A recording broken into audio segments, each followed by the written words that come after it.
جلوائے جانا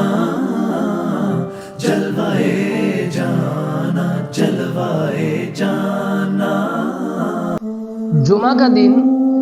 یہ بہت مبارک دن ہے، بہت برکتوں والا دن ہے کہ جمعہ کا دن جو ہے یہ ہفتے میں جتنے دن ہیں تمام دنوں کا سردار دن ہے، اور جمعہ کے دن کو عید کا دن بھی قرار دیا گیا ہے۔ مسلمانوں کے لیے کتنی خوشی کی بات ہے کہ جمعہ کا دن عید کا دن قرار دیا گیا۔ جیسے عید میں مسلمان ایک جگہ پر جمع ہوتے ہیں، اپنے صاف شفاف لباس پہنتے ہیں، اسی طریقے سے جمعہ کے دن بھی مسلمان کا جمع ہونے کا دن ہے، اور مسلمانوں کو چاہیے کہ وہ اپنے تمام مصروفیات سے فارغ ہو کر اپنا غسل کرے اور اچھا لباس پہنے، تیل استعمال کرے، کنگھی کرے اور خوشبو استعمال کرے، اسی طریقے سے پھر جلدی سے جو ہے کہ مسجد میں پہنچے۔ اگر ابھی امام صاحب نے خطاب شروع نہیں کیا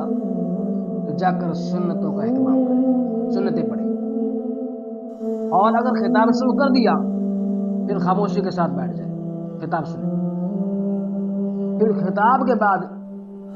جس وقت سنتوں کا ٹائم دیا جائے اس وقت سنتوں کو ادا کیا جائے۔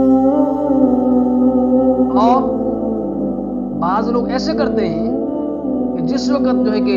دوسری اذان ہوتی ہے خطبہ شروع ہو جاتا ہے، لوگ سنتیں پڑھتے ہیں۔ بھائی سنتیں پڑھنا یہ سنت ہے اور خطبہ سننا یہ واجب ہے، تو ہمیں اس سنت کو چھوڑ کر واجب کو اپنانا چاہیے۔ اسی طریقے سے کہ جو مسلمان صحیح طریقے سے جمعہ ادا کرتا ہے اور اللہ تبارک و تعالی اس جمعے کی برکت سے اگلا جمعہ جو آنے والا ہے، دوسرا جمعہ، اس کے درمیان میں جتنے بھی انسان سے صغیرہ گناہ ہوئے ہیں،